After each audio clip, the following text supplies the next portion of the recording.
क्या बोलना पड़ेगा? रोज। जैसे गुल के माने फूल, ऑपोजिट क्या होंगी? कांटा नहीं, खार। फूल बोले तो कांटा, गुल बोले तो खार, शब बोले तो, शब के माने रात है, मगर ऑपोजिट क्या बोलेंगे? रोज। मुझे हर शब उजाला बख्शा किसने? चंदा मामा ने। कौन बोल रहे? कच्चे से घर में मिट्टी का नन्हा सा कमजोर दिया, दिया यानी चिराग, कमजोर दिया हवा की हल्की सी जुम्बिश से, जुम्बिश के माने हरकत, जुम्बिश के माने हरकत, लिख रहे हैं आप लोग?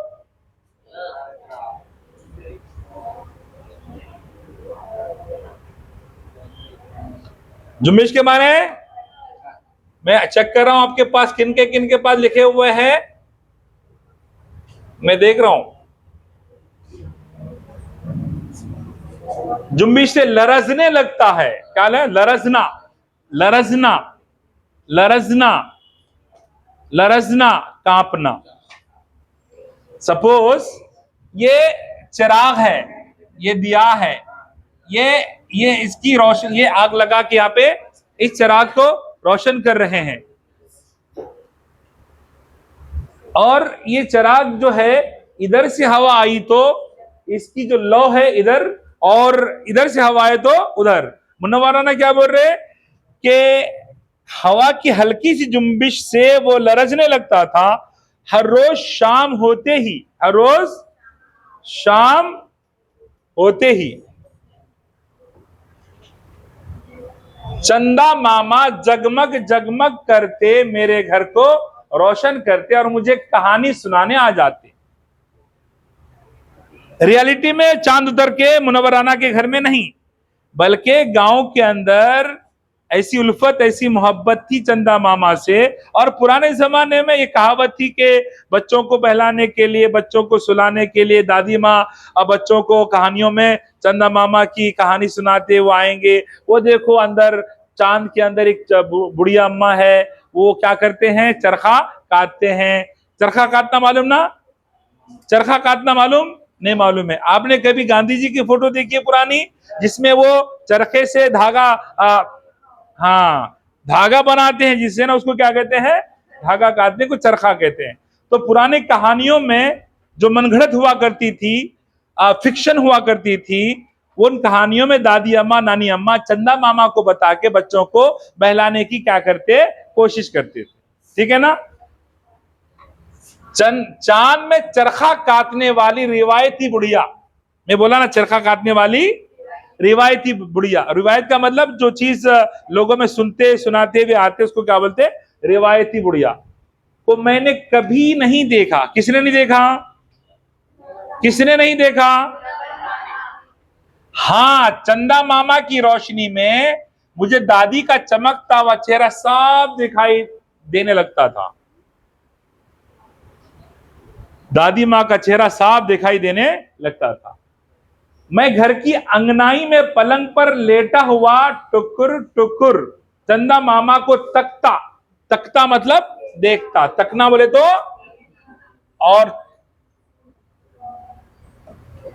और टुकुर टुकुर के माने गौर से देखना।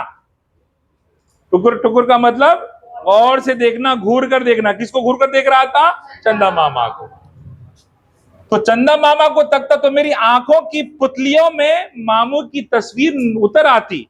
जब मैं चंदा मामा को अंगनाई से आसमान की ओर देखता, चंदा मामा को, तो मेरी आंख की पुतली, पुतली मालूम है? पुतली, ये आंखों के अंदर व्हाइट है, व्हाइट के बाजू एक ब्राउन है, ब्राउन के अंदर छोटा सा ब्लैक है, देखो उसको क्या कहते हैं? पुतली कहते हैं। क्या कहते हैं? पुतली कहते हैं। और पुतली किसे कहते हैं? वो गुड़िया जिसे बच्चे खेलते हैं उसे क्या कहते हैं? पुतली कहते हैं। पुतली कहते हैं। गुड़ा गुड़ी को क्या कहते हैं? पुतली कहते हैं। सुनिए, और मां जब ये तस्वीर देखती तो मैं उसे हूबहू चांद जैसा दिखाई देता था। यानी चांद की तस्वीर मेरी आंखों में उतर आती, और अम्मा जान जब मेरे को देखती तो मैं क्या नजर आता था? हूबहू उनको चांद सा नजर आने लग रहा था। क्योंकि हर माँ को उनकी औलाद चांद ही नजर आती है।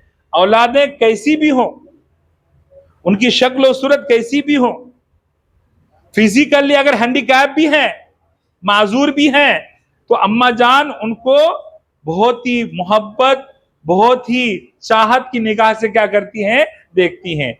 मुनव्वर राना को भी उनकी वालिदा मोहतरमा चाहत की निगाह से देखते। मुनव्वर ने इसका इजहार किया कि अम्मा को मैं क्या नजर आने लगता, चांद ही नजर आने लगता। आगे सुनिए, मिट्टी के बने चूल्हे पर जब आग तवे को दहकाती, तवे को गर्म करती, दहकाती गर्म करती, क्यों गर्म करती भाई, रोटी पकाने, रोटी बनाने के लिए।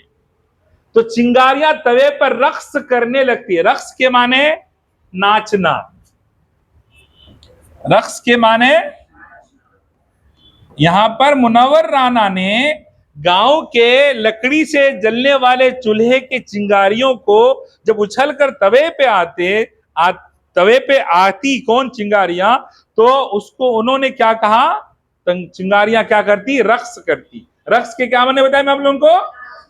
तो ऐसा लगता कि तवा मुस्कुरा रहा है। तवा क्या कर रहा है, बेचारा जल के भी क्या कर रहा है, मुस्कुरा रहा है। रोटी सेकने के लिए मां जब सूखी गीली लकड़ियों को सुलगाती तो पसीने पसीने हो जाती थी।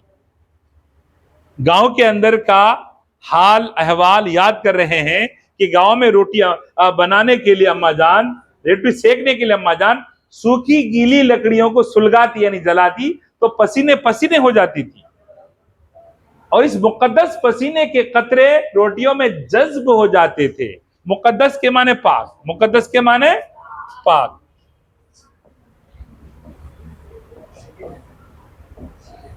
मुकद्दस के माने लिख लिए,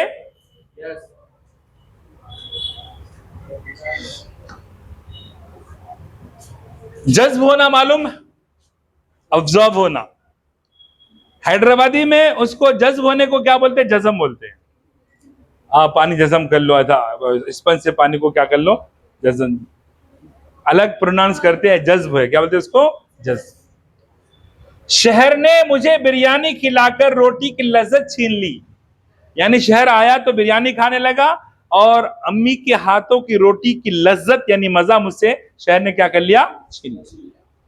दूध के डब्बों ने मां के दूध का जायका भी मुझसे क्या कर लिया, छीन लिया। यहां पर मुनव्वर राना ने गांव और शहर के फर्क को वाजे करने की कोशिश की है कि गांव के अंदर मैं अम्मी के हाथ की रोटी खाता, लेकिन शहर में मुझे आने के बाद मुझे क्या खाना, बिरयानी खाने की वजह से रोटी का जायका और रोटी का मजा मुझसे शहर ने छीन लिया।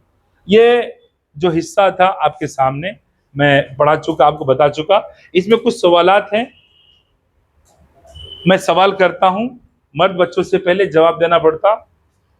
वो कौन सी बातें हैं जो हमें गांव का मदरसा और गांव की चौपालें सिखाती हैं? आप देख के भी बोल सकते हैं, जल्दी बोलिए।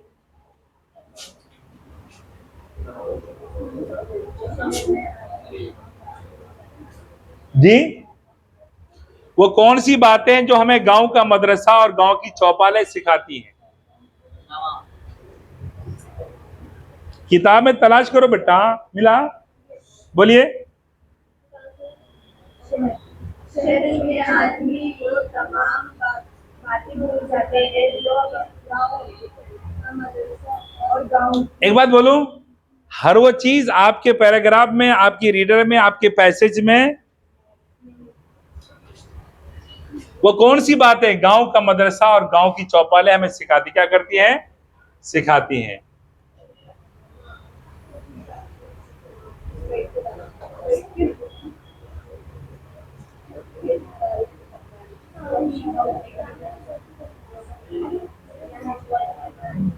देखो, गांव की चौपालों में बैठकर इंसान एक दूसरे के दुख सुख को शेयर करते हैं, खैर खैरियत मालूम करते हैं।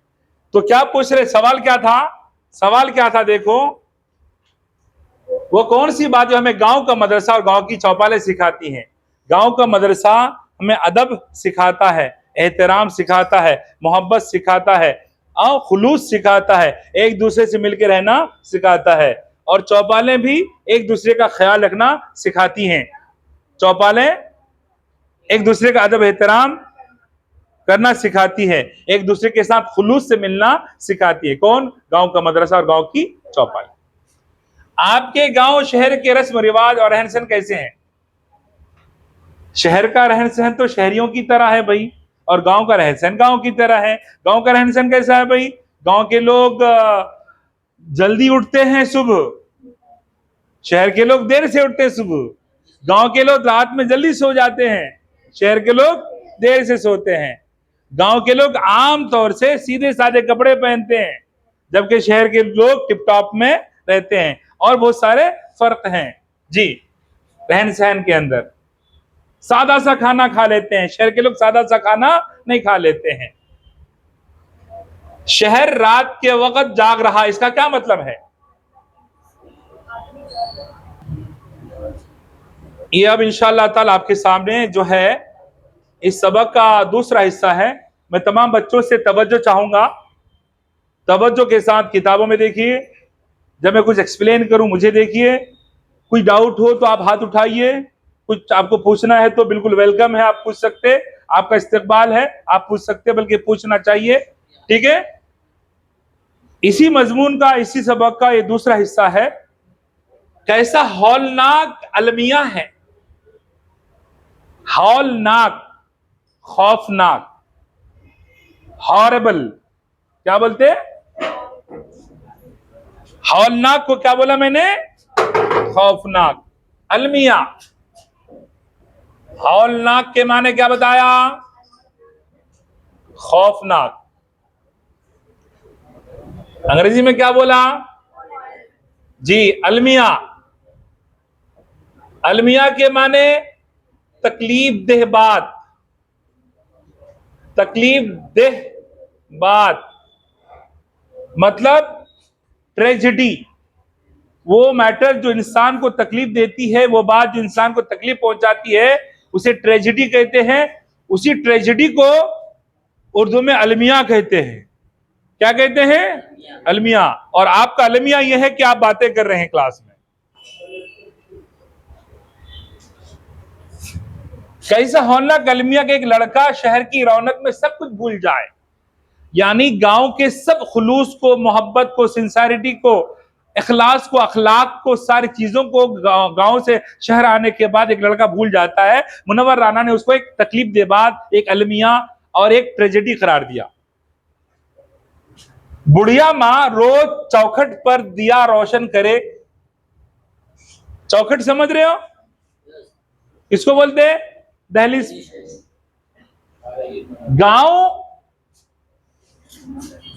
गांव में हर बड़ा अपने छोटों का चाचा था। गांव में हर बड़ा अपने छोटों का क्या था? सगे चाचा नहीं, बल्कि गांव के अंदर वो खुलूस था, वो प्यार था, वो मोहब्बत थी, वो अखलाक था कि हर छोटा अपने बड़े को क्या कहता? चाचा कहता।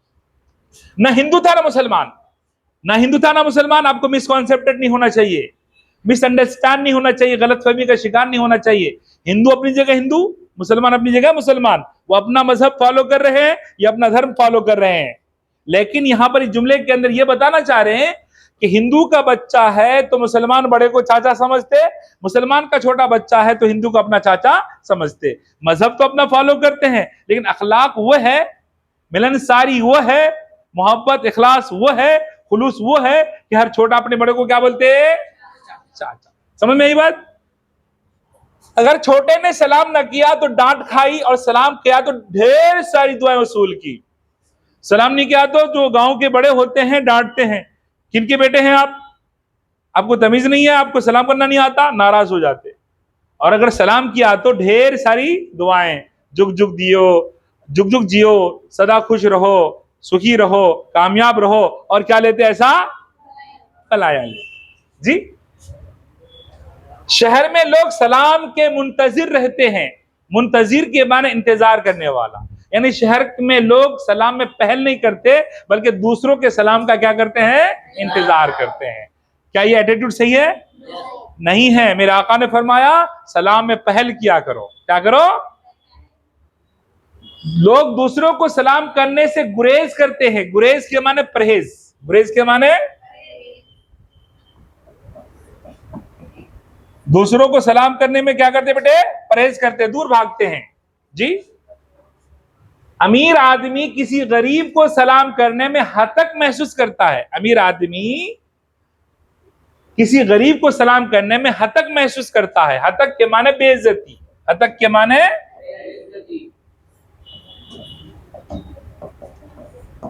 क्या ऐसा समझना सही है? अमीरों का ऐसा समझना सही है? बिल्कुल नहीं, ऐसा समझना बिल्कुल सही नहीं है। सलाम करने वाले को सलाम का जवाब नौकर से जवाब की तरह मिलता है। यानी किसी गरीब ने किसी अमीर को अगर सलाम कर दिया तो जवाब सलीके से देना चाहिए। वो सलीके से जवाब देने के बजाय ऐसा जवाब देते हैं कि गोया नौकर को कोई काम बता रहे हो। समझे ना? आगे कुछ शेर डाल दिया है मुरत्तिबीन ने। तुमको अकड़ी हुई गर्दन पे नजर क्या आता? अकड़ी हुई गर्दन पे, झुकी हुई गर्दन नहीं, अकड़ी हुई गर्दन पे नजर क्या आता?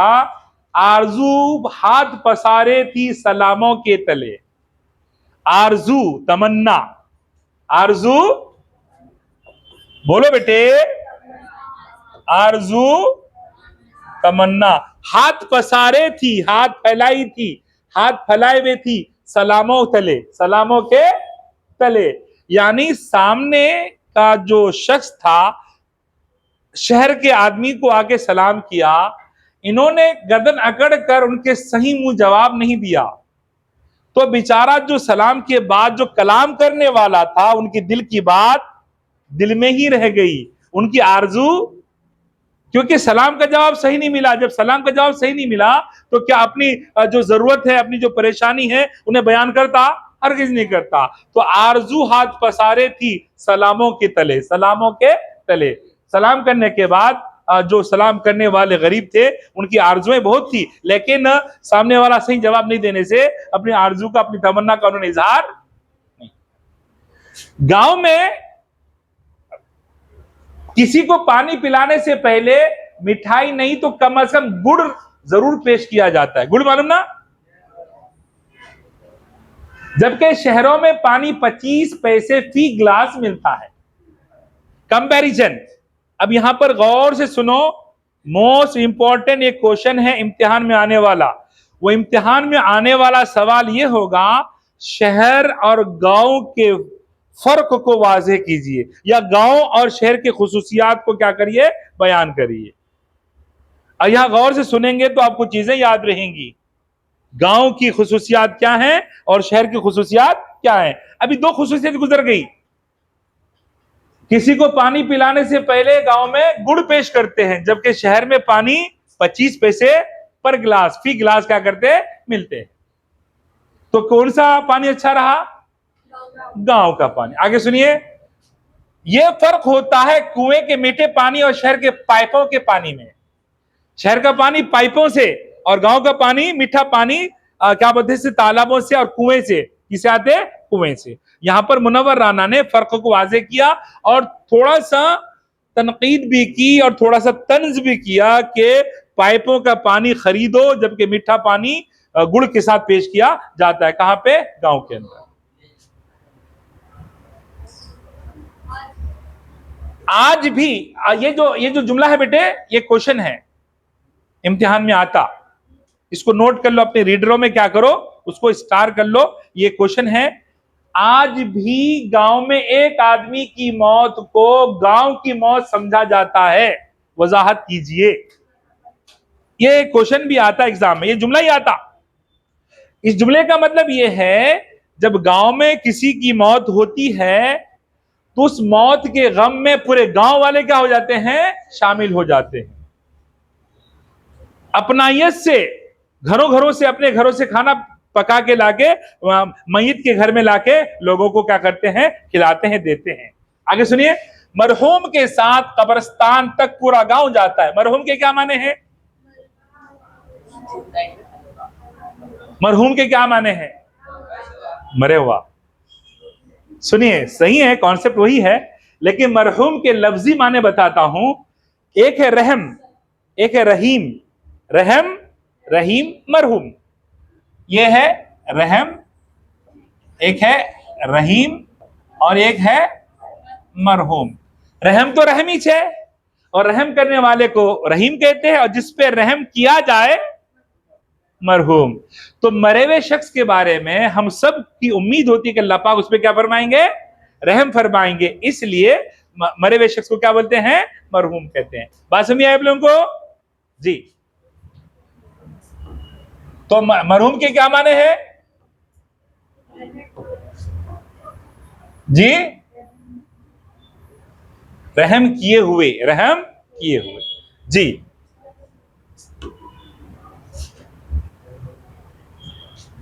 हफ्तों चौपालें उदास रहती हैं। चौपालों की उदास रहने का मतलब यह है कि उन चौपालों पर बैठकर लोग चाय पीते, हुक्का पीते, बातें करते, हिसाब किताब करते, मगर हफ्तों तक उन चौपालों में बैठने वाला कोई नजर नहीं आता। किसी के मरने के बाद गांव की चौपालें खाली खाली रहती हैं। इस वास्ते यहां पर मुनव्वर ने क्या कहा, उदास रहती। तकरीबें मुलतवी हो जाती हैं। तकरीब, तकरीब फंक्शन, पार्टी शार्टी, वो मुलतवी हो जाते हैं। मुलतवी के माने तारीख आगे बढ़ा देना, पोस्टपोन कर देना। क्या कर देना जी, मुलतवी के क्या माने बताया, आगे बढ़ा देना। क्या कर देना, क्या आगे बढ़ाना।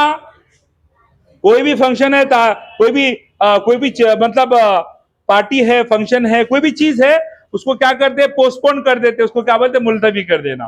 तो तकरीबें क्या हो जाती हैं, मुलतवी हो जाती हैं। तकरीब की जमा तकारीब, तकरीब की जमा, ये तकरीबें भी जमा है और तकारीब भी जमा है। जुमलों में इस्तेमाल करने के लिए तकरीबों और तकरीबें बोलते हैं, लेकिन जब जमा तकरीब की पूछी जाएगी तो उसकी जमा क्या होगी, तकारीब।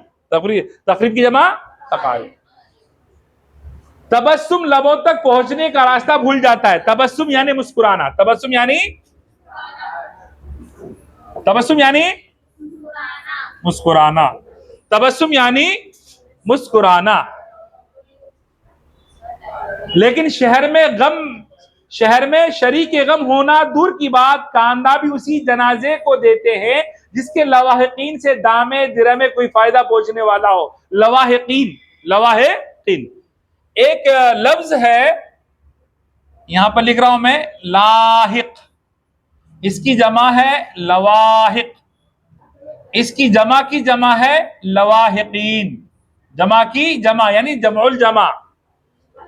मरने वाला मर के दुनिया से चला जाता है, पीछे जो पसेबांदगान रहते हैं उसे लवाहिकीन कहते हैं। रिपीट करूं, मैं पूछूंगा तो बोल सकते। मरने वाला शख्स मर के अल्लाह के पास चले जाते हैं, पीछे जो पसेमानदगान छोड़ते हैं उन्हीं पीछे रहने वाले लोगों को क्या कहते हैं, लवाहिकीन कहते हैं। ठीक है ना जी, क्या बोल रहे हैं, शरीक गम होना तो दूर की बात, शहर में शरीक गम होना तो दूर की बात है, लेकिन कंधा भी उसी जनाजे को देते हैं जिनके घर वालों से दामे दिरमे, पैसों के एतबार से उनको फायदा पहुंचने वाला हो, उसी को क्या देते हैं, कंधा देते हैं। मतलब यह है कि शहर के लोग क्या होते हैं, मतलबी होते हैं। शहर के लोग क्या होते हैं, खुद गर्ज होते हैं। शहर के लोग क्या होते हैं, सेल्फिश होते हैं। मुनव्वर ये कहना चाहते हैं, और गांव के लोगों के अंदर सेल्फिशनेस नहीं है, मतलबी पना नहीं है, बल्कि वो खुलूस से हर वो काम करते हैं। ठीक है, जज़ाकुमुल्लाह।